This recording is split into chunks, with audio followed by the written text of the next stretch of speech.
Okay, some background to the Afghan War. This is the second in the series. Today is the 14th of August 2021. 17 of Afghanistan's 34 provincial capitals have fallen, and therefore 17 of their provinces. American forces have declared they will withdraw on September the 11th. NATO forces have followed suit. The Afghan army, approximately 140,000 troops, and probably equal number of Afghan National Police, who are paramilitary gendarmerie, have, well, what's happened. We'll follow that up in a following vlog.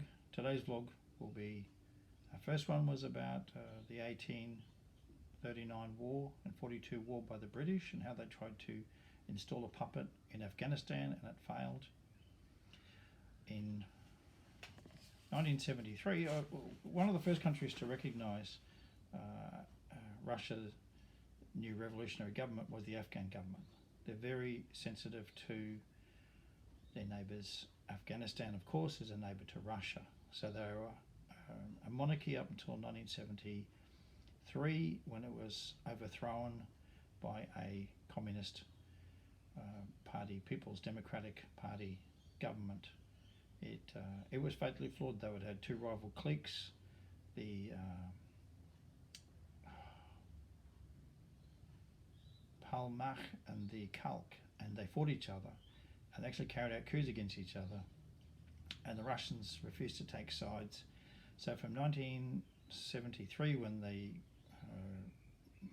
monarchy was abolished, the king exiled, and the communists set to fighting each other, the Russians sat back and watched. They were good friends of Afghanistan, but they didn't want to take sides. Eventually in 1979 they did take sides, and they invaded and killed the current leader of Afghanistan and replaced him with one of their own, and that was 1979. And they like the British, they tried to install a regime and it didn't work. The Afghans have a terrible tendency to fight each other, but they unite to fight foreigners and Christians. So the British were seen as Christian crusaders, Russians seen as Christian crusaders, even though they're atheist communists.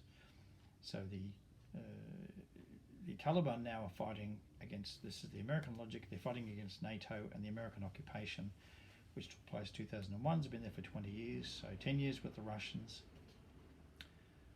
The British couldn't hold them down, seen as crusaders and white infidels, Russians as white infidels, and the Americans as white infidels, and all their NATO troops, including Australian troops. So the Taliban always were able to say, look, we're Afghans, you're Afghans. We're Muslims, you're Muslims. Why are we fighting each other on behalf of the foreign invader? And it unites them. But, of course, once that foreign invader leaves, that argument goes. And so the Americans thought, well, maybe we're provoking the war, so we'll leave, and that'll take the excuse away. But this is exactly what happened, and a lot of people have drawn this comparison today with the fall of Saigon. The Americans were fighting in 10 years in South Vietnam to forestall a northern takeover. Now, it's been characterized wrongly as a civil war. It was a war between two sovereign states, identical to the war between North Korea and South Korea. The North wanted to take over the South. The North and the South were both fictional creations. There had been three states of Vietnam, each governed separately by the French, and it was decided in 1954 there would be two states instead of three, and so suddenly these two new states, which had never existed before, came into existence: North Vietnam and South Vietnam. So people argue that it was a civil war between two Vietnamese states. No, they were three French protectorates, and there had never been two states. So these arguments are false, but this is how they confuse the public. So the North used guerrilla tactics in Vietnam, and the Taliban have been doing the same thing. And then eventually the South was so welded to the idea of counter-guerrilla warfare that when the North Vietnamese switched tactics and rolled into Saigon on tanks, the South didn't know what to do. They couldn't stop the tanks. The North actually had bombers, fighter planes, they had helicopter gunships, everything. And the South just went, what? Because their army was designed to fight guerrillas in the jungle and not to carry out massive battles. So the change of tactics defeated them. They were, of course, using Maoist tactics, which had won in China. China had a civil war between 1927 and 1949. They changed tactics many times in 22 years of warfare. South Vietnamese couldn't adapt, and looks like the Afghans can't adapt. Another problem is in Afghanistan, the Taliban. Who are the Taliban? Good question. They were created by the Americans. The Mujahideen were created by the Americans in 1979. If you watch a movie called Charlie Wilson's War, starring Tom Hanks, brilliant movie, minor classic, no one's ever seen of it. He was a senator, Texas senator, who single-handedly defeated the Russians in Afghanistan. He saw a TV report and saw that rang up. He was on some intelligence committee, and he said, "Look, we've only got $5 million going to help these poor Mujahideens or holy warriors fighting against these Russian invaders."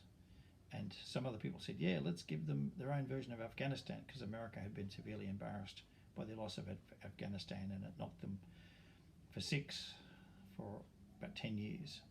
So here it was 15 years later, said, "Yeah, let's do the same thing. Let's do the dirty on them." Sorry, not 15 years. It was 4 years after the fall of 1975, fall of Saigon, 1979, invasion of Afghanistan.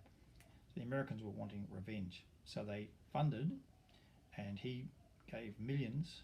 And at the start of the war in 79, Charlie Wilson's secret committee in the Senate was giving $5 million a year to the Taliban, what became the Taliban, the Mujahideen.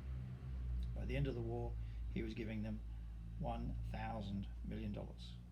And that's what brought down the Russian regime there, sending in anti-aircraft missiles, anti-tank missiles, all the latest Western technology, Stinger missiles to shoot down the helicopter gunships.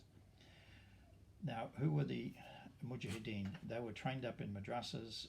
There were approximately 4 million refugees. 3 million went to Pakistan, stayed in the northwest frontier, around Peshawar. They were trained up in madrasas funded by the Saudi government.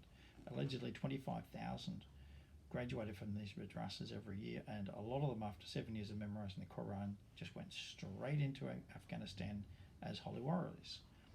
So there are 1 million living in Iran. We'll come to that later. We were talking earlier about in the last vlog about the Afghan Legion in Syria, 50,000 troops trained up there and blooded, and now they're back in Afghanistan. Well, these are the 1 million children of the 1 million Afghan refugees who fled to Iran. Now, they were Shia. The majority of Muslims, of course, 85% are Sunni, so they fled to Pakistan, which is a majority Sunni country. Saudi Arabia, a majority Sunni country. They fund the Pakistan madrasas. Therefore, they, of course, of Osama bin Laden. He was a Yemeni, but a citizen of Saudi. His family were billionaires in Saudi Arabia. They ran road building contracts and building contracts, construction company. He was tasked with running a thing called the base, or the database. And of course, the base, shorthand for database, of all the Saudi troops and their allies from all across the Muslim world who were sent to fight in Afghanistan as Mujahideen, and they passed from Pakistan through the border passes where the underground bases in all the mountains like Tora Bora were built by OBL's family company. That's how the Americans knew how to blow them up, because they had the plans. They knew exactly, and the Americans were running Al-Qaeda during the Saudi war against Russia.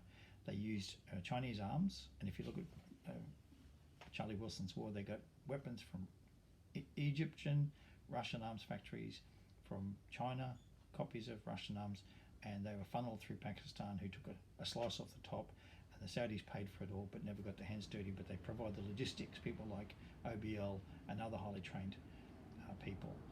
So he had to be killed later because he was a loose end. He could tell too many tales. So this is the war that successfully brought down the Russians. Now, the day after they brought down the Russians, Charlie Wilson laments it in the movie, but the Senate cut off all funding. So they went from 1 billion a year to zero.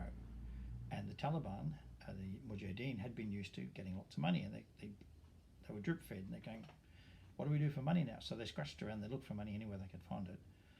And after Mujahideen government took over, they toppled the pro-Russian government in Afghanistan. That lasted maybe, I think the pro-Russian government of Najibullah lasted till 92. Then they failed. They were replaced by a Mujahideen government from so-called Northern Alliance, which Shah Ahmad Massoud, you remember him, he was the lion of the Panjshir Valley.